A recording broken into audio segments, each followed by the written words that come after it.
Woo! Yes. Welcome back to another episode of Go Long Live.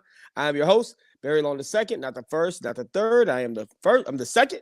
We are live on CoachellaValley.com, live on today's California.com, live on today's Canada.com. We had Super Bowl Sunday yesterday. We are going to dive deep into Super Bowl Sunday. It was a fantastic game, down to the end, down to the wire. We saw the Rams pull out the incredible victory. We're going to talk a little bit about that. We're going to break down our Super Bowl experiences. We're also going to talk maybe a little NBA today. We appreciate everybody for tuning in. Without any further ado, let me bring in my main man, Rudy, Reyes. Rudy, what's going on, brother? Hey man, everything. I'm trying to get over the Super Bowl. I think a lot of people can't get over the fact that there was more clouds of smoke in the air. And I don't mean from the fireworks at halftime. I mean from the fireworks as you were walking in. Lord knows I'm walking across the street from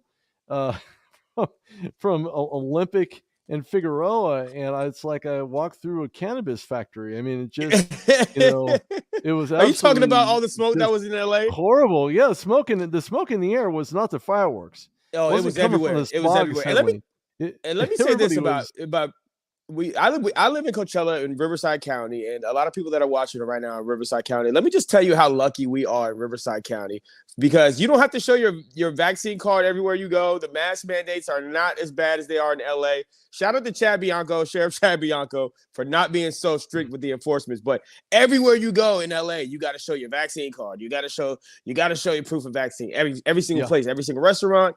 I mean, it's locked down out there. They're serious about Omicron. It's a whole nother animal. I'm from LA, so I understand why they're enforcing it. But then again, you walk into some places, they're not enforcing it. All they ask is that if you have a mask, put the mask on. I'm not necessarily, I don't have an issue with that. The issue that I have is when they start talking about, I want to see your vaccine card. It's like, look, what do you want? You want a blood sample, stool sample? What are we talking about? What are you really looking for? What are you after here? So you give them the cards. Okay, you can come in, you can sit down, unmasked, environment. People are chilling, what have you. So it just seems to, I don't know. It's a different feel altogether versus being here in the Central Valley in Fresno County, where there's over 1 million people, but that's in one part of Fresno. We're not talking about the cumulative counties around it. So when you look at their mask mandates and what you should or should not do, and wearing a mask and having a vaccine card, all this other stuff, they try to enforce it. But for the most part, because of the sparse layout of the demographic here, it's not as enforced as LA. It's brutal there, along with the traffic, to say the least. The traffic, man. 15 minutes. Yeah, more like 30, 45 minutes. Yeah, Lord knows you're on the bus. If you're out there in LA, if you're anywhere in LA, and let's say you put in your GPS and it says 4.8 miles, that is going to be at least 48 minutes. I mean, it's ridiculous. It really is ridiculous. Bare minimum. And to give you an example of that, we left. Hey, Will, thanks so much for checking in. Yeah, we're doing great. It, Will. Thank you. Hopefully you're doing good too. I saw Will last night. Show you a picture here. Fantastic. So we head out to UCLA. We're nearby UCLA at Cal Lutheran, where the Rams presser was. Yes. I guess we went to the right presser. I don't know. I could be wrong. We did. Super Bowl champions or not, whatever. Anyway, so we go to the presser. Yeah, I see the hat. And of course, I picked the wrong team. We'll talk about that too. But on the way back, it took 3.5 hours when it should only have taken 50 minutes. I know, man. I fell asleep on the way back but it was a great experience. Oh, I know. It took us an hour and a half to get to Odell Beckham Jr. It took us 3.5 hours to get back from Odell Beckham Jr., but we got the sound that we needed. We got to interview Jalen Ramsey. We got a ton full pressers. Yeah. You can check those pressers out on the RudeDogShow.com. Under Super Bowl 56. So we got some comments already. Daniel Christopher White says, "Cheers, gents from Fresno." Well, cheers. Win Arca says nothing. Blank. It's blank. Thank you very much for the blank. Yes, he was having a pregame party. He was his own pregame wrapped up party. I smell marijuana constantly in LA. I mean, all over LA. There was people smoking it on the street. There was people smoking it. I mean, it was crazy. But but LA was fun, man. The taco trucks. I got me a little bacon wrap hot dog outside of Staples. It was a good experience. That's how you roll right there. Absolutely. I actually had a chance to stop at the Crypto Center Arena and look at all the Laker greats on the outside, especially my favorite, of course, the Jello's in the fridge, and that is Mr. Chick Hearn. Oh yeah, Great Chick Hearn. Chick Oh yeah, Hearn. oh yeah. Yeah, and you've I seen thought you were about to say Shaquille O'Neal, Luke Robitaille, Wayne Gretzky, the One, as they called yes. him. They have Oscar De La Hoya out there too. Oscar De La Hoya is there. They have the NBA logo, and Jerry West is out there. My gosh, And as Kareem Manny Pacquiao Abdul-Jabbar. says, my favorite player is Shaquille O'Neal. Shaquille O'Neal is out there hanging from the around. rim. Yeah, I love it. exactly. Well, you know what? All lifelike stuff. Good time there, right across from LA Live. Now, matter of fact, LA Live has had their own type of Super Bowl experience. I don't know what that was. Didn't have a chance to check that out. We were too busy with Radio Row. We'll talk about that as well. Some interviews and people that we had met there. Hey, what's going on, Mo? Thanks for tuning in, man. Appreciate it. Appreciate you, Mo. Just a lot of great stuff, a lot of great stars that we ran across. Kevin Johnson, the NBA great, ran across him a couple times. 56th mayor of Sacramento. Ooh. Just for the record. Okay, Rudy. I'm spitting out facts here. He was an NBA grade, decided to run for mayor of Sacramento, out of all places, Sacramento. Forget LA, Sacramento. Great guy, love talking. And matter of fact, he owns a restaurant right there. He usually sits out of right there on the opposite side of LA Live. And he will be on the show. He will be on the show soon, so check that out. It's going to be a fantastic show. We're going to probably talk about the NBA All-Star if we time that right.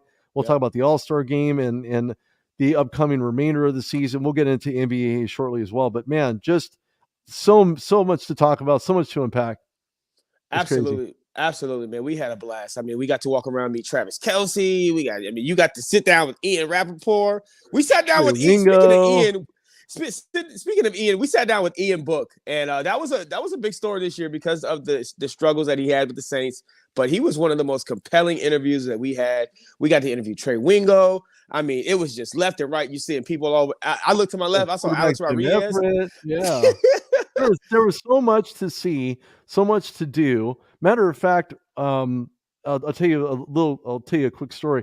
So everything's wrapped up. I'm eating lunch, and I'm thinking, you know what? I want to go over and see if I can get in to SoFi Stadium. Now, lo and behold, when I go in, I show my credentials. They say, okay, go ahead and park here. So I'd overcome one hurdle. So I walk in. As soon as I walk in across the street, who else is it? Steve Weissman. He does reporting for NFL Network because they have the NFL Network building, and then they have SoFi, which is across the little street, I guess, for the most part. But it's it's all in a secure environment. So I'm walking through. Steve doesn't know me from Adam because I met him on social media. I was like, hey, Steve, what's going on? Shout out Steve Weissman. And it was just great talking. He says, I'm sorry, who are you again? Rudy Reyes. Hey, man, nice to meet you. And he said, oh, hey, Rudy, how's it going? Fancy to meet you here. I said, well, I don't know. It depends on how long I'm going to be here. So we go and we walk in, and the security says, access denied, because I didn't know if I had access or not. And I was about to turn around, and he said, oh, you can go on through. Because I guess I was with Steve Weissman. Yeah, I guess if you're with important people, I guess Steve you just walk right in. That just kind of happens that we just kind of fall in, kind of like the Beatles out of a van, right?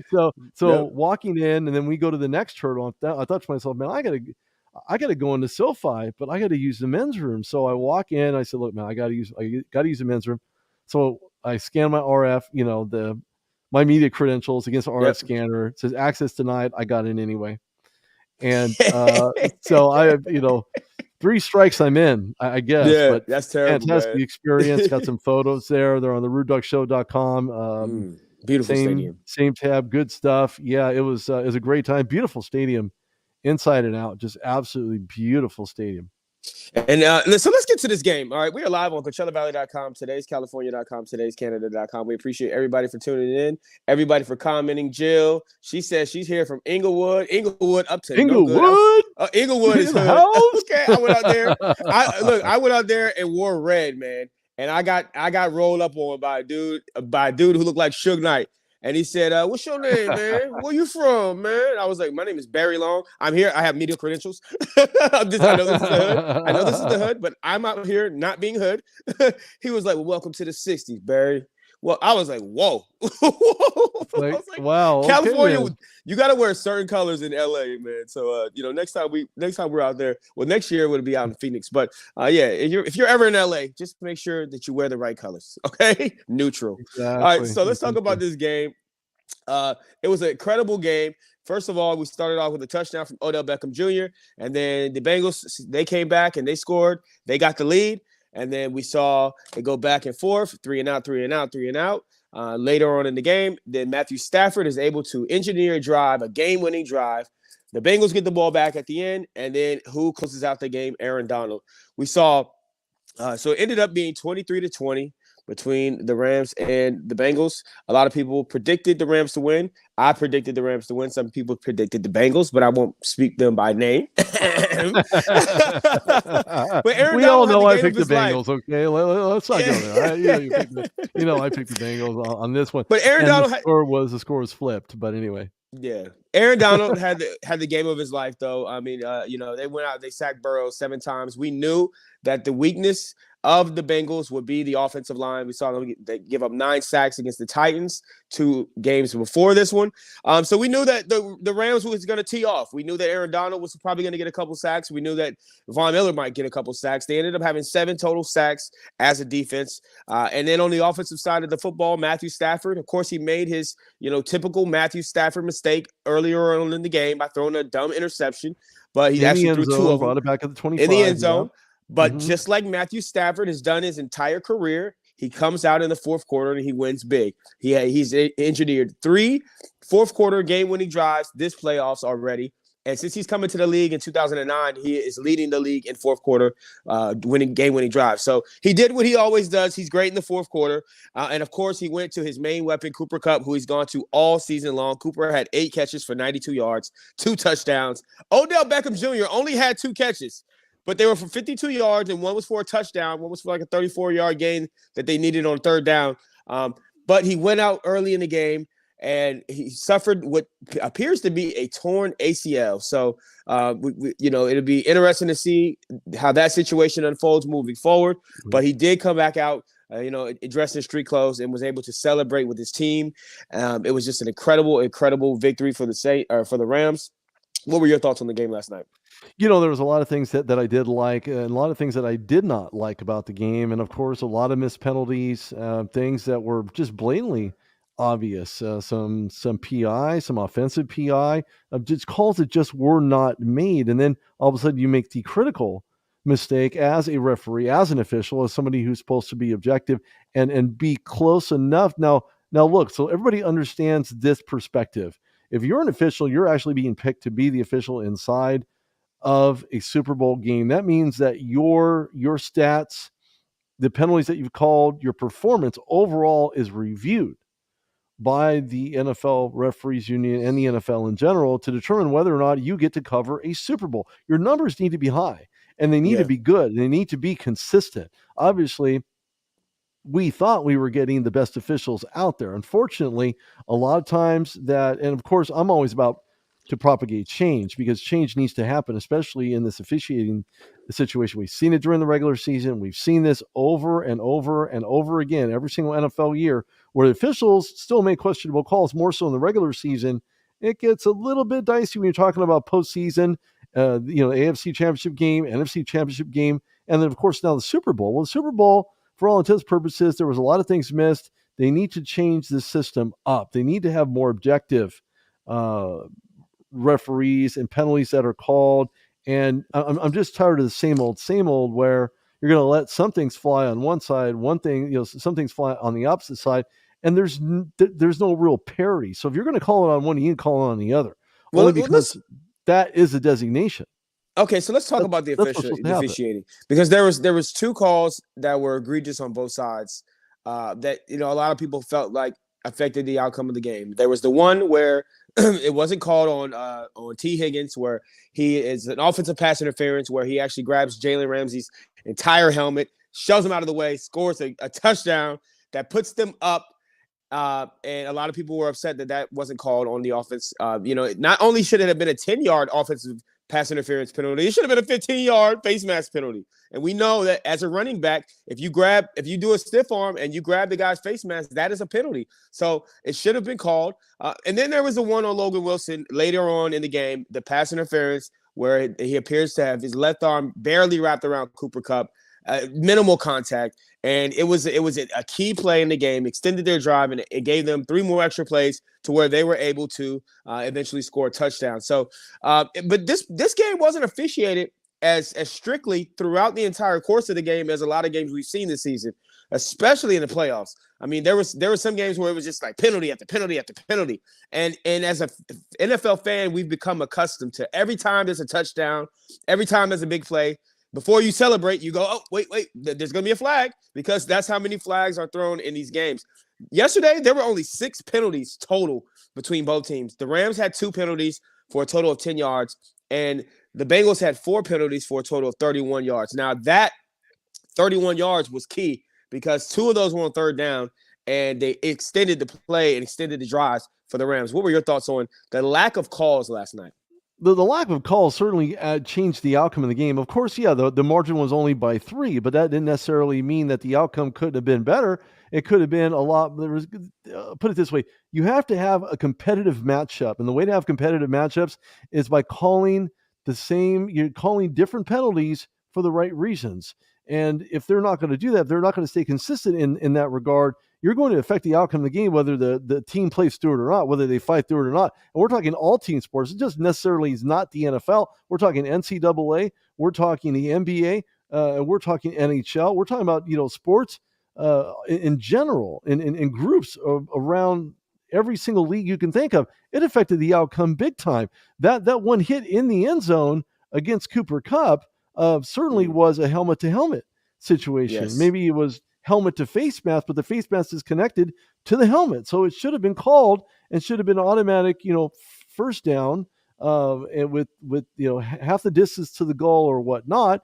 Instead, they negated it because there was this holding penalty on the offensive side of the ball. So, I mean, that absolutely doesn't make any sense whatsoever. At that juncture, that should have, put the Rams in more, inches closer. I don't know how much of a difference that would actually make if they're closer to the end zone or not close to the end zone, because they ended up scoring anyway. So it really didn't matter. But at the end of the day, it was a helmet-to-helmet hit. It should have been a whole new set of downs, not replaying second down, not replaying third down. Should have just repeated that. You should not have repeated that down. I'll say that much. There was just so many different penalties that weren't called, where you have line judges looking at these things. I mean, the head judge is supposed to look at these things. So it definitely affected the outcome. Could the score have been a little bit more lopsided? Could we have seen that one predicted statement that this one person made that I know very, very well, that said, and I'm talking about myself, off of McPherson's tail, being able to make that game-winning, shot, it could have easily went that direction as well. But unfortunately, McPherson never had a chance. But he was good and did not miss anything. He was money every single time. He was money all playoffs the long. entire season, all playoff season, the AFC Championship game. He was absolute money. Where the Bengals went wrong was the protection up front. Now you have Aaron Donald, you had Von Miller. Do I necessarily see that play and hit on? Of course, there was some scuffling, obviously, because you don't want to see a guy like Joe Burrow go down and leave the game because of a torn ACL and MCL like we had seen earlier in the season last year, in fact. But no. It almost looked like it was targeting, the NCAA rule of targeting, where you have one guy on the top and one guy at the bottom, and basically just trying to break him in half. So I take nothing away from the amount of pressures that these guys had, and of course the Rams defense played extremely well, a lot of discipline, but I don't believe that Cooper Kupp should have won the MVP. I think it should have been Aaron Donald.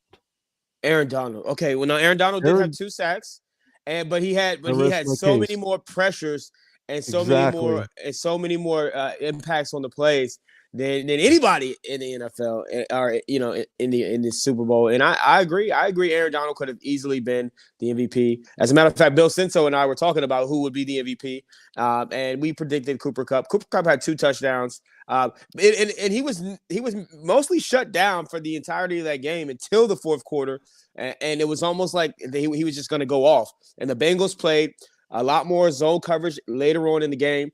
And Cooper Kupp, if you know one thing about Cooper Kupp, he's good in the slot. He'll put him on either side. You put him in motion. Hell, you put him in the backfield. Cooper Kupp will make an impact in the game one way or another. But the worst way to try to negate Cooper Kupp is to play his zone, because he's going to find those soft spots in his zone. And his chemistry with Matt Stafford is just incredible. I mean, you would have thought that these two guys have played together for years. Just the way that they were able to gel this quickly. But Cooper Kupp did have a hell of a game. But yeah, I agree. Aaron Donald also could have easily been the NFL Super Bowl MVP. But now, Aaron Donald said prior to the game, we heard about it from NBC reports, that Aaron Donald was considering retirement as soon as they win a ring. And we saw them win a ring. And, the questions are obviously going to come right now. Are you going to retire or not? We know that being in the NFL stands for not for long. He's already gotten his payday. He's already been taken care of financially. He's got a ring. He's got to the pinnacle of the sport. And we know that these guys always have a threat, especially when they're playing in the trenches. They're on the offensive, the defensive line. We know that these guys always have a threat of concussions. And who Lord knows how many undiagnosed concussions these guys have had. So we could potentially, see him retire early because he doesn't want to have CTE, because he wants to enjoy the quality of his life later on in life. But let's say right now, if Aaron Donald does retire, is he an MVP Hall of Fame? I'm sorry, is he a Hall of Fame player? He would probably be my Hall of Fame player for a lot of reasons. He had 2 tackles for loss. He had 2 sacks. He had 3 solo tackles and 8 total overall. So he's a difference maker every time he gets on the field. And the fact alone that, of course, I hear a lot of conversation that the Denver Broncos want Von Miller back. I don't think it's Denver wanting Von Miller back. I think it's more fans that want Von Miller back than I think the organization needs Von Miller back, because their defense was pretty good last year. And of course, the draft is coming. So you need to go after those pass rushers if you're Denver. Inside linebacker, maybe an outside linebacker or 2 to really help with the rotation for the Denver Broncos defense. Aaron Donald's not going anywhere, but if he does retire, he was an absolute stud. I mean, there's no question about it. But again, I understand Cooper Kupp won the Triple Crown. Why not give it to a guy who's been there longer, who's played harder? And he got an MVP vote. And he did. Unfortunately, Aaron Donald did not get MVP. However, if he was to bow out early and call it a day, I wouldn't shake a stick at it and say, you know what? By all means, have fun, enjoy retirement. Yeah, for sure. And we've seen other players like Barry Sanders, who we got to meet earlier this week, who retired early. We've seen Megatron retire early. Andrew Luck retired early. These are guys that we thought would be in the NFL for a long time to come, and superstars at that for a long time to come. And some people just, hang it up early. Luke Kuechly. So I wouldn't be surprised if Aaron Donald does hang it up. He did not definitively give us an answer whether or not he would. But now let's talk about on the other side of the ball, the Bengals. Now the Bengals had issues with the offensive line since I can remember. For a long time. Since the Marvin Lewis years, okay? And Zach Taylor, they had an opportunity. This front office had an opportunity this past season in the draft to go out and get a Penei Sewell, guy who was going to be, who they thought would be NFL ready, ready to put on the offensive line, wouldn't have a lot of big, steep learning curve. And they ended up going after Jamar Chase because they knew that they wanted to give Joe Burrow a critical weapon. But the offensive line has been a problem. It was a problem last year. That's the reason why he ended up getting ultimately a torn ACL and MCL, because they could not protect him. They could not protect him this year. And they have a lot of question marks up front. So they need to, I feel that they need to go out and address the offensive line this year. A lot of teams are built from the inside out. You want to get a good O-line, then you start adding those weapons. They seem to have added the weapons. They are weapon heavy outside. They got T. Higgins, you got Jamar Chase, you got Joe Mixon, one of the best running backs in the league. You have one of the best quarterbacks in the league. I think it's time to go out and address the O-line, and whether it be free agency or whether it be in the draft. I feel like they won't have a high draft pick because obviously they were in the Super Bowl, but they need to go out and make a splash as far as the O-line is concerned. And I feel like free agency is the way to do it. As well as I think that they need to go out and make a splash on the defensive side of the ball because they need to absolutely shut down. They need a shutdown corner if they want to go far. They're good up front on the defensive side, but they need their secondary needs help. What are your thoughts on that? I look at this offensive line, and you mentioned Marvin Lewis, and of course, Marvin Lewis has never been to the Super Bowl under the Bengals, and He's not even a playoff win. His record's not even exactly does not account for any playoff wins either. So Zach Taylor knows what he needs to do. The only issue that I see is that protection up front. You mentioned the offensive side of the ball. There's a lot of guys coming out of the draft, not a ton of high-end quarterback prospects, but tons of offensive tackles. And of course, there's a lot of trainers out there that do the very same thing in the offseason to let these guys know, look, you want to get draft ready, this is how you do it. And there are only a handful of guys that I know that work well in getting these guys ready to rock and roll. And of course, we're going to have a 2022 NFL draft conversation with various players, guys that are trying to gain an opportunity to play in the NFL. So that's going to be coming here on the show. But as you mentioned protection. I think you're gonna have to draft a couple of guys. I know it could be second, third, maybe fourth rounders. You're fortunate to find one in the sixth round. But this is really heavy from an offensive lineman standpoint, tackles, guards. There's going to be plenty of those guys. So I think they're going to really have to find ways to protect him. It hasn't been addressed in quite a long time. They did some free agent moves, but not many. And that right there hasn't really served them well at all, especially when you get sacked 7, 8, 9 times during a championship run trying to win yourself a chip. Didn't quite work out for them. Sad part about it is that he played, and when I say he, I'm referring to Joe Burrow, played extremely well. He was an absolute stud. He'll get back there again. But right now, as far as I know, they're ranked 5th, and the odds aren't exactly with them in regards to getting back to the big game. There are 4 other teams ahead of them that have the opportunity. And of course, we don't even know if SoFi is going to hold another Super Bowl within 4, 5, 6 years, but I say it will before it's all said and done. In the secondary, they certainly need a shutdown corner. They need a guy who's 5'9", very athletic. You need a guy to protect on the ball and or protect. Sound like you describing me. his ground. I mean, he's going to have to. He's got to be athletic. Got to know when to turn around, jump to get the ball, or play on the receiver to force a fumble or to force an interception, force a completion. If you get those types of athletic guys involved in the defense, rest assured you don't have anybody else to throw to, because these corners are going to be that good. And of course, that's going to take some work in the offseason, whether they work with the guys they have or go into free agency to get themselves some type of shutdown corner. As a matter of fact, we had asked Jalen Ramsey while we were at the Rams presser, and I specifically noted and said, "Do you believe in a shutdown corner? Is there such a thing as a shutdown corner? What does a shutdown corner mean to you? Give me your views." So he kind of broke it down a little bit. Of course, that was probably before his time because he's still relatively young. And I don't know that he played with any shutdown corners in Jacksonville or if he played them with Los Angeles. But he, nice guy, a little on the cocky side. He very says cocky. He says he was a man he's of God. He's an a-hole. I'll just say he's an a-hole. I just don't. There's really nothing that I don't find any redeeming qualities about Jalen Ramsey from that perspective, because he thinks that he's God's gift. Maybe that was his mindset. Maybe that's something that he believed in order to help him get through it. He got burnt quite a few times, I must say, he did in the Super Bowl. But at the same token, you have to learn from those, because when we started mentioning Chase and the fact that he's going to have to find a way to shut him down, he says, I'm just going to play my game. I'm just going to do me. I'm going to play my game the way I want to do it. And I thought to myself, he's going to get burned at least once or twice like toast. And that's exactly what happened on both sides. So, you get a little butter with that too. But I think Cincinnati certainly has a way to go.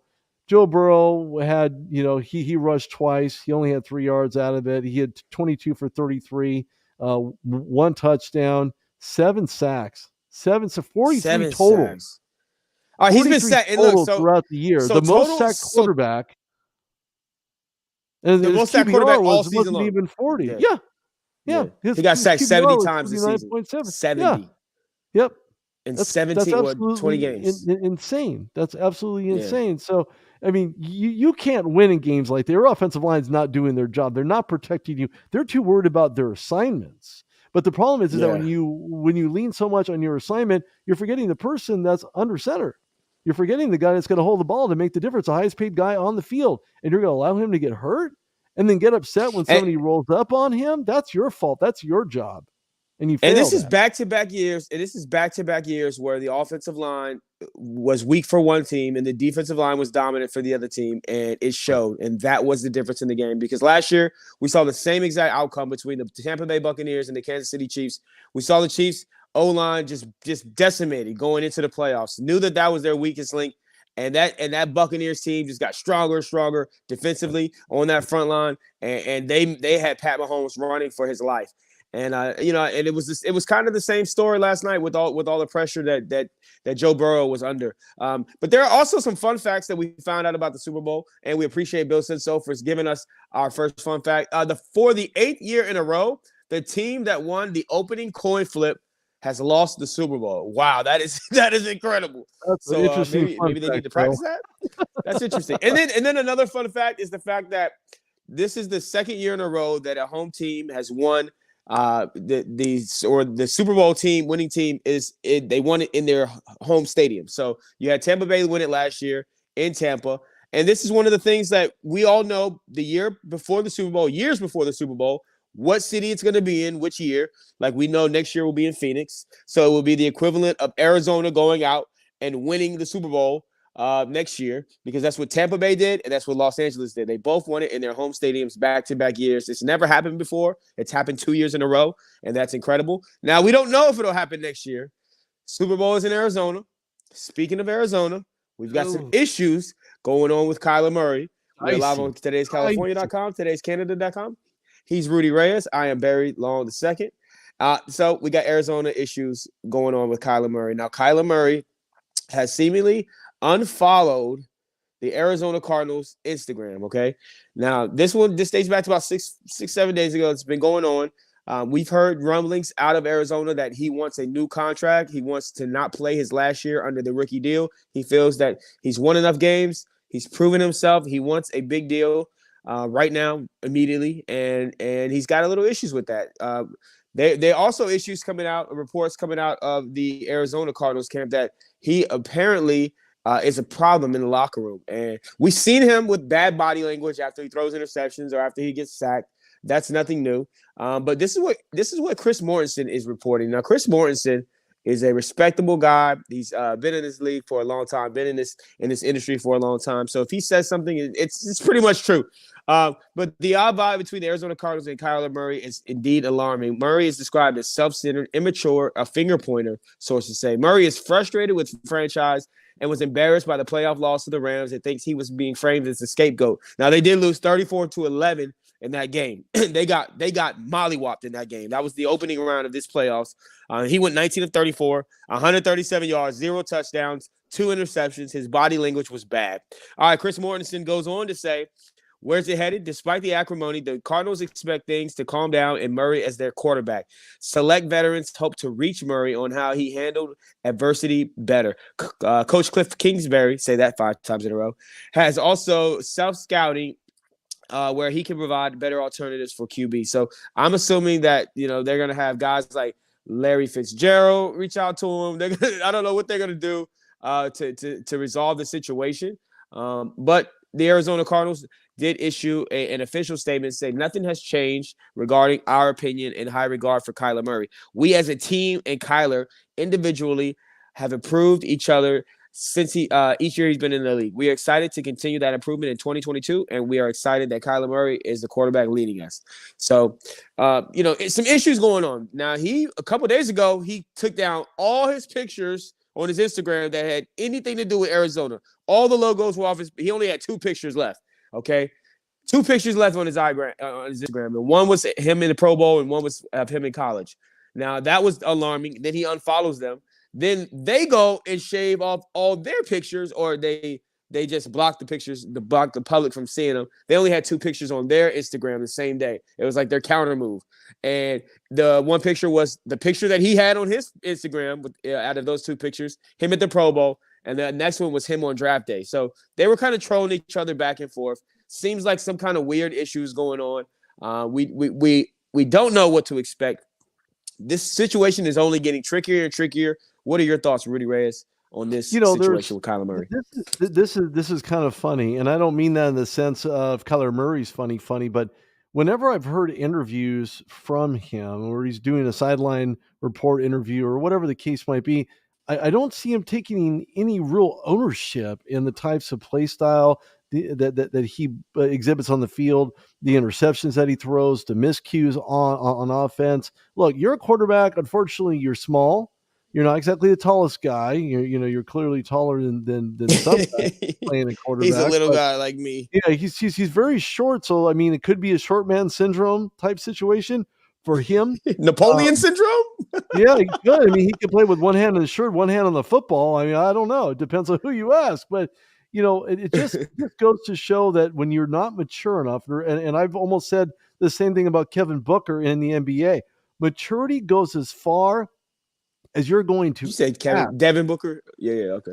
Yeah, Devin Booker. So between Devin Booker and Kyler Murray, maybe they need to get some type of maturity class 101 because both of these guys are very immature. They're very young, and one runs more for his life. The other one's supposed to run because that's part of his job, obviously, in Devin Booker. So, I mean, a lot of issues. And this trolling back and forth business, I mean, look, if you're a social media person within an NFL organization, just grow up. This is not tit for tat. This is ridiculous. This is childhood push somebody in the sandbox down kind of thing where you're just going to get up, you scrubbed your knee or your elbow or whatever, and just brush it off and call it a day. There's no reason whatsoever why you should take this out on anybody but your play style, your work ethic, and your inability to make the throws that you need to make. Yeah, fantastic. Last year, clap to DeAndre Hopkins by being able to catch that ball from Kyler Murray as a miracle throw in the end zone for a touchdown.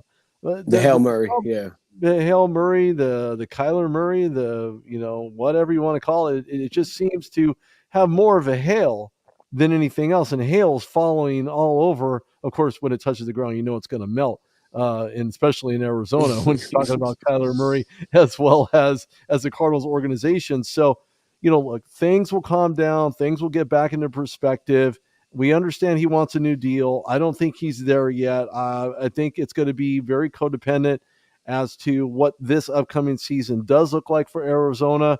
But another fun fact is that I don't see the Cardinals hosting a Super Bowl in their home stadium and actually winning it in their home stadium, especially with this kind of turmoil going on right now within the Cardinals organization and Kyler Murray. I just don't see it. Yeah, and it's ironic that you kind of compared him to Devin Booker because they both play in Phoenix.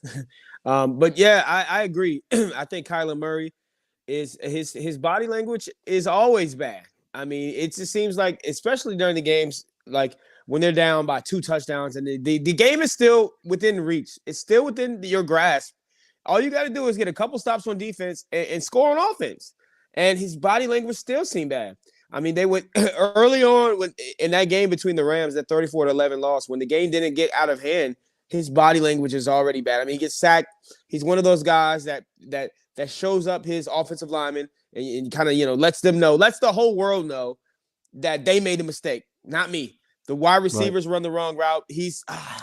And I've never been a fan of quarterbacks that act like that. Phillip Rivers did that a lot. Phillip Rivers would throw an interception because the wide receiver ran the wrong route. And he would run directly to the wide receiver on national TV and embarrass him and show him what route he should have been running. And I've just never been a fan of quarterbacks like that. Tom Brady is a guy that if the wide receiver runs the wrong route, he was not the type of guy that's going to put him out and embarrass him on national TV, especially a primetime game. So Kyler Murray, his body language is just terrible. And I know that he has won a lot this season. He was 9-5 as a starter this season. Of course, we know Colt McCoy came in and won a couple games for them. But his overall record is 22, 23-1. So he's less than 500. So at the end of the day, I really don't think that, I think that if the situation gets out of hand and he really can't, come to terms with that fact that he's going to have to play one more year under this contract, under this rookie deal, then I feel like, we might see him move on after this season is over. But I feel like I don't know. fully I know a expect. lot of teams who would actually want him as well. Yeah, Thinking about heck that yeah. one in free I mean, agency. he's great. He's incredible. But they've got to figure this situation out, and they've got to figure it out fast. Naomi Vec is watching from the Philippines. She says, hello, watching from the Philippines. Well, Thank you shout for out. We watching out the there in the Philippines. Philippines. Appreciate it. Yeah, we appreciate that. We really do. I love that Ponset, so keep it rolling. Some Ponset, some steak and Some shrimp Ponset. Ponset, baby. Yeah, no, Ponset. Yeah, some lumpia? Anybody in the Philippines knows Ponset. Trust me, I love this stuff. Heck yeah. Yeah, it's like noodles and pork. Good stuff. I'm just saying. So okay, so let's put this into perspective, right? So he's going to take home about $5.4 million for his final season, which is not chump change, which is an easy lifestyle number to contend with if you want to boil it down to reality's sake. His record is less than 500. So does he deserve more money at this juncture? No. Let him play out his $5.4 million. He could be the Josh Rosen bust. I'm not saying that he is, but he could very well potentially be that guy. But then when you think about it, there are other situations where someone who has actually earned their paycheck, named Josh Allen of the Buffalo Bills, $250 million in early August. So you're welcome. Thank you so much for that. And send me some Ponset too while you're at it, would you? Yes. So, when you look at $258 million this past August for Josh Allen, he's extremely mature. He's very cerebral. He has a high football IQ. He's a very nice guy. He's out from my neck of the woods. He's out of Fireball with his family. He was raised on a farm. He went to school. The guy is an absolute beast. And he's durable. He's very durable. He's bigger. He makes better decisions. And of course, you have to look at the body of work in order to make the determination whether or not a guy like Kyler Murray is actually worth it or not worth it. Now, in the outset of that, 3 seasons in the NFL for Kyler Murray, and he could hang his hat on this if he wants to, but he's been named Rookie of the Year and has been to 2 Pro Bowls. So could that mean that he has some potential in asking for a new deal? Maybe. I don't think he's going to get it. And if for some reason he keeps this Instagram battle back and forth with the Arizona Cardinals, I could probably see them parting ways with the former first rounder and move on to somewhere else. But again, a lot of teams are looking for that next quarterback. A lot of teams fall short in that category. The Minnesota Vikings remind me of a team that needs someone like Kyler Murray to kind of help lead them. The problem that exists, regardless of where he goes, is a maturity factor, and the fact alone that he cannot seem to grow up when he needs to, when he has to. And right now, this is a must situation. And if he doesn't, then I could see them parting ways with him. Yeah, and I could too. And that would be a shame because Cliff Kingsbury really, before he drafted Kyler Murray, before he was ever an NFL head coach, they asked him, if you were the NFL head coach of a team, who would be your number 1 overall draft pick? And he said Kyler Murray. And just the stars aligned for him to be able to draft Kyler Murray and be the head coach of the Arizona Cardinals. And you felt like, once they started having some success, that first year was bumpy because it was his rookie year. It was his rookie coaching year. Ricky had a rookie quarterback year. Right. But once they started having some success, you started feeling like, man, maybe this is going to be a marriage that we see for a long time to come. And maybe there'll be some competitive football in Phoenix for years to come. And for it to deteriorate this quickly in the offseason, not even in the offseason, during the playoffs. I mean, the season is not even warm in the ground yet. And it is like, man, this could potentially get worse. And I just see it getting worse and worse. And one thing that I do know is that if Kyler Murray is let go, like you said, there are a lot of teams that would love to have a Kyler Murray. He's if you think about the money right now, okay, take the money right now. The money is we got 3 quarterbacks making $40+ million a year. You got Josh Allen, you got Patrick Mahomes, you got Dak Prescott. So that's what basically the market is going for. Kyler Murray is not going to sign a deal for $32 million a year. He's going to at least think he's worth 35, 36. And if I'm the Arizona Cardinals, I'm like, whoa, pump the brakes, buddy. We got to see you one more year. Maybe even have to franchise tag you for an additional year before we want to throw that kind of buku money They could at absolutely do that too. Yeah, no, you're absolutely you. right. There are some teams that are right now over the cap. They're way over the cap. Teams like the Saints, Packers, Cowboys, 49ers. The Cardinals are over the cap too, but not by much, not even hitting the $1 million mark. So there's a lot of teams out there that could really afford to pay him. The Raiders are under the cap right now, but don't forget, you still have free agency, so take some of that off the board. The Browns, of course, we don't know what's going on with that torn labrum of their quarterback. You know, the Steelers as well with Ben Roethlisberger, they get to shave some of that off of the cap as well. Some of that was guaranteed, but not much of it, especially after when you rework a contract. Doesn't happen that way. Colts are in a good situation. I think that's a great place for Kyler Murray for a couple of reasons. You know, Frank Reich, who's a quarterback whisperer all into his own. They no longer have Carson Wentz. Okay, if that's like the breaking news flash, Carson Wentz is not a part of the Colts organization, at least not in their future plans. So if they're going to grab a quarterback, you can send some draft picks the Cardinals' way, because right now they are strapped for money, not quite $1 million, but they can move some pieces and restructure some deals, especially Patrick Peterson in the secondary. They can make some moves. They can do something. But I think if you were to trade off Kyler Murray, that'd be a great place for Kyler to go to, because he has the protection. He has made better throws on the run, better throws in the coverage than Carson Wentz has. And we've seen Carson Wentz implode right in front of our eyeballs, especially if you're watching the AFC. So a bunch of head scratchers. The Commanders remind me of a team that could also use a quarterback. The Jets, that remains to be seen if Zach is the guy there. That's a whole nother conversation. Chargers, not quite backup role. Justin Herbert's got that locked in. Bengals, no. Jaguars, not for starter, for backup perhaps. And then the Dolphins, still, we don't know what's going to go on with Tua and the new regime going on there and what they're going to do. But there are some possibilities to move Kyler Murray and shave some of that money off to dive maybe into free agency to grab yourself a quarterback, or unfortunately, I've got one for you. Start all over again. What do you think about Houston? Because he is from Allen, Texas, not too far from his house, where he grew up.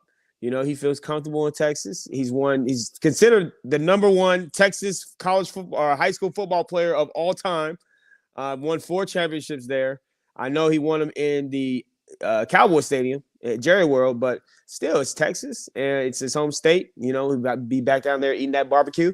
Maybe he'll feel that Tex-Mex. Texas barbecue, or if that doesn't work, go drive through a Whataburger. But we've been talking a lot about food today, man. The Whataburger, I'm just saying, and I just ate dinner too. But 17 million buys you a lot of quarterback, and I think Kyler Murray can do fantastic things there in Houston, because we know Deshaun Watson is never going to play another snap in the NFL, and or at least not with the Texans, not in the NFL, excuse me. But he could find himself in better waters, Deshaun Watson, but only after the smoke settles, and I don't know that it will anytime soon.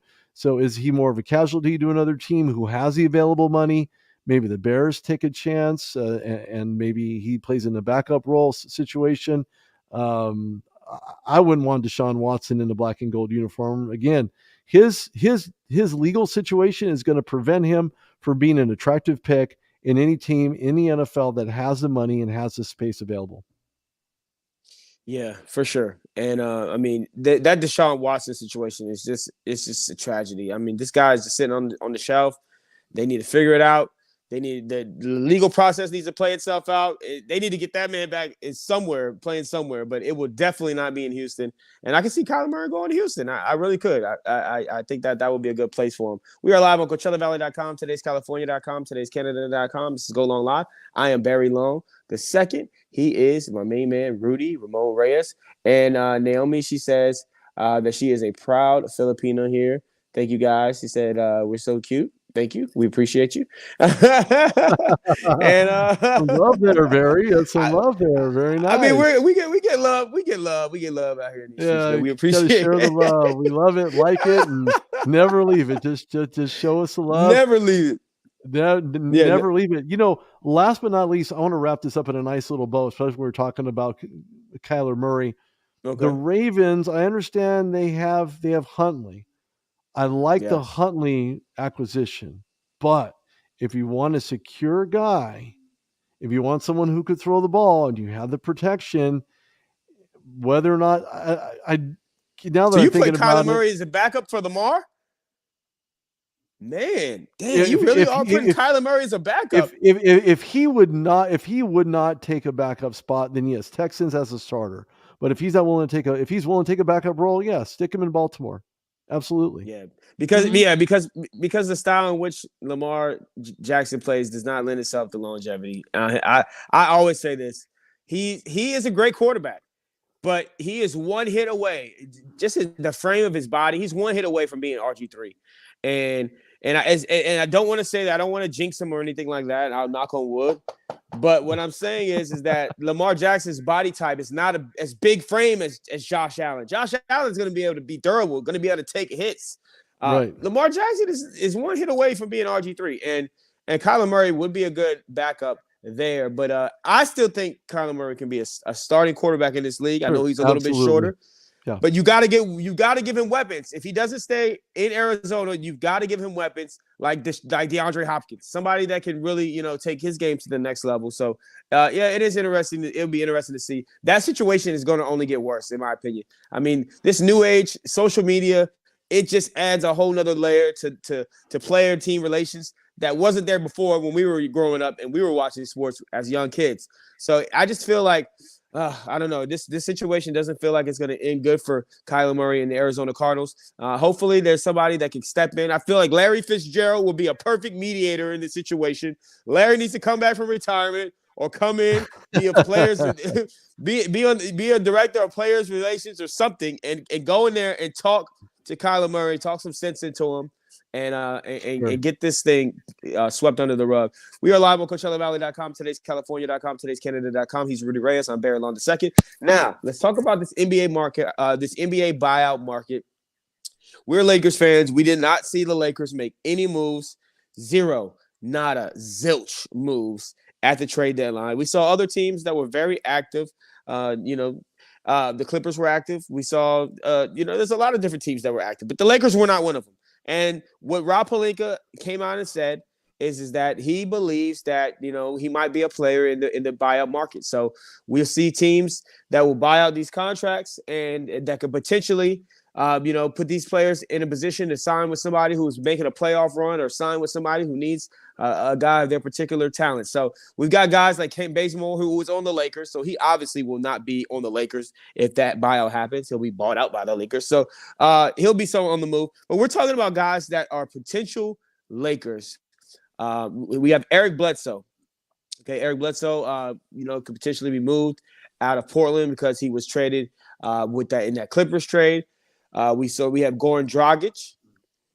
These are point guards that would be able to fulfill that role that we need Russell Westbrook to do late in games. You've also got Jeremy Lamb, who's the shooting guard at Sacramento. Gary Harris in Orlando. Okay, I love me some Gary Harris. What are your thoughts on some of these guys that are on this list? Dennis Schroeder, Thomas Satoransky.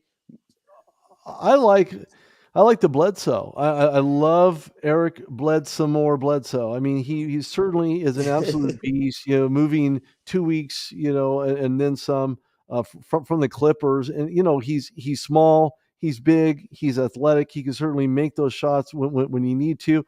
And to be honest with you, it's only $3.9 million. I mean, we're talking Skittles and a bag of Doritos. I mean, that's really what you would pay. Those are my two favorites, by the way. But that's what you would pay. Skittles and Doritos, to buy that out. And of course, Goran Dragic. Who doesn't like a little Dragic in their life, right? We're not talking tragic. We're talking about Dragic. Dragic and tragic are different. And Yeah, he he's has been tragic in uh, some play in some playoff series, but yeah, he's absolutely. good. He still has some value. He has intrinsic value. He's a leader on the court. He can still make those shots. And of course, Connaughton's got a hand fracture, so he's still playing those minutes, still getting his minutes. Um, I do like Gary Harris, a guy that really doesn't get a whole lot of love, doesn't get a whole lot of conversation surrounding what he does or what he doesn't do. And it's 20.5, but his salary is ending real soon, so he has the ability to be bought out, and in turn, he almost has 12 points per game and almost 30 minutes he's played this season. So he's a guy that could be on the move, could be part of a buyout situation. I'm not sure about Jeremy Lamb, though, to be honest, for Sacramento. I don't know if Sacramento can afford to lose another guy. Lord knows they had a scratchy move of that past trade. Just certainly makes you wonder. And to be honest with you, this DeAndre Jordan thing not working out for the Lakers. Just Not at not all. working out. And your best bet is to cut it off at the head and just get rid of it, to be honest with you, just kind of bury it deep within the earth, $4 million buyout. That's nothing. Solve Yeah. for that, cut your losses and call it a day. I've been a fan of Robin Lopez. I do like his body of work. He's still a guy who can get up and down the court. I've seen him take it home many times. He's got a sweet little jumper inside of the paint. He's still very athletic. He's got a lot of mileage left on the tread. I just think that he's a guy that you can pick up at a fraction of a cost. It's a $5 million deal. So if you cut off a guy like DeAndre Jordan, surely you can sign a guy like Lopez and make more money and make more effort and get more production out of a Robin Lopez than you would DeAndre Jordan. I'm just calling it like it is. Don't hate DeAndre. I'm just saying, just calling it like it is. And then when you look at this Dennis Schrader move, why the Lakers will let him go is beyond me for a variety of reasons. He can still hit that three, and it's a sweet one too. He's a willing passer. He knows how to get involved when it comes to the blocking game, especially when they have the ball at that end of the court. I just think you get Dennis back from Houston and just call it a day. I like Tristan Thompson. Not a gigantic fan of Thompson, only because he is a little bit older. But he does get the minutes with almost 5 rebounds in those amount of minutes that he plays. So, look, Rob Pelinka did not see anything on the horizon that would make him believe that he can get anybody that he wanted, because clearly that's not the case. Was anything out there that would just kind of help move that needle? And of course, he has stated that he's shown the ability to be nimble on the fly. Unfortunately, you can only elevate guys within the G League, right? Or buy out some of these guys you have on your roster, like Bazemore, Jordan, call it a day, and then get some fresh blood from the G League. So you can do that.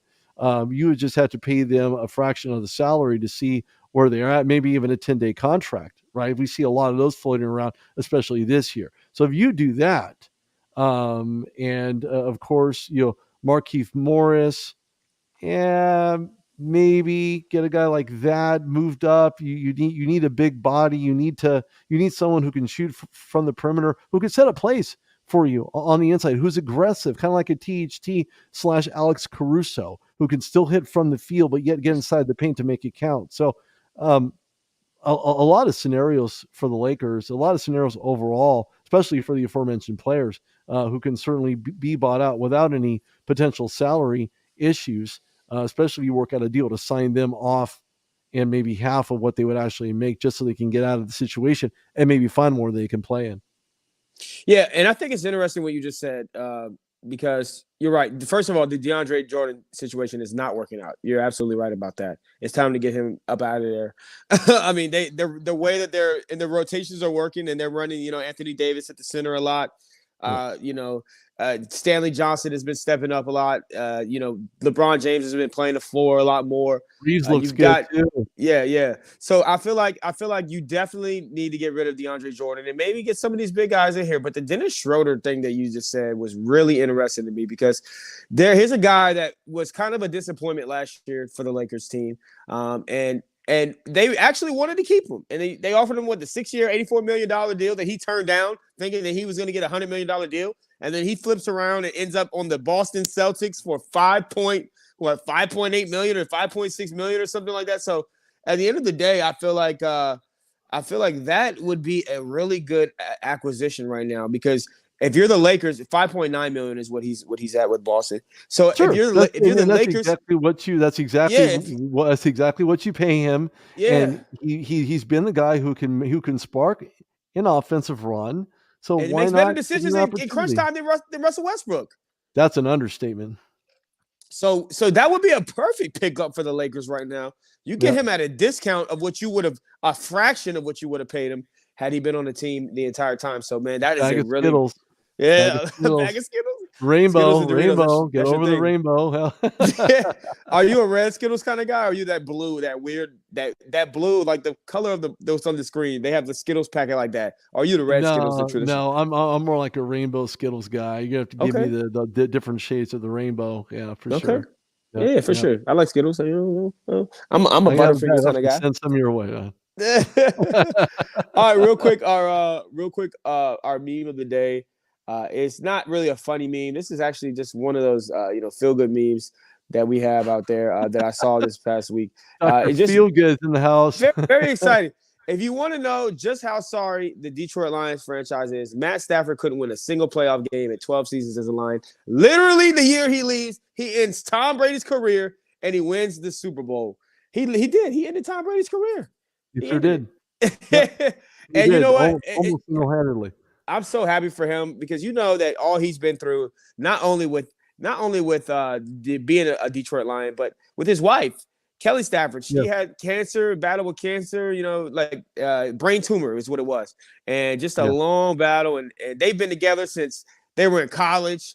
And it's just a great story for him. He's best friends with Clayton Kershaw, who finally won a championship in LA after so long of struggling. So, I just think it's a great story for Matt Stafford. A quick story. Speaking of story on a story, a quick one. Okay. So Matthew Stafford happened to be vacationing exactly in the same place that Sean McVay was. Imagine crazy. That. All it took was a conversation, and here we are. Do you think he really did? Or you think Sean McVay, he stalked him? He knew he was out there. He stalked him. He said, "Okay, he going to Cabo, huh?" We won't know. But hey, when in Cabo, do as Cabo people do. Or do you think they were both in Cabo and they both just happened to be at the same bar and were like, "Yo, man, hey, man." You think it could have been like that? Now that would be really crazy. Like the stars really aligned. They were all sitting around a pool, having a couple dips in the pool to get away from the sun, and that's what happened. That was the conversation, and that's that's where we're at right now. All right, Rudy, let them know where they can find you at, boss. There you go to @RudeDogReyes on Twitter. Go to therudedogshow.com. You check out all the goodies we had from Super Bowl 56 and Radio Row, including photos from SoFi, along with just some fantastic content from the Rams presser, Jalen Ramsey. 30+ minutes of dialogue from Jalen. Oh man. If you can stomach that or not. We got him at 1080 too. Yeah, you can find me at Barry Long, Radio Barry Long on Twitter, Barry Long _2 on IG, and Barry Long _II, just the way it's written right here on the screen on Facebook. We appreciate everybody for tuning in. Remember, stay focused, stay motivated, stay inspired, and remember, you're capable of doing anything, so go out and do it. We'll see you tomorrow.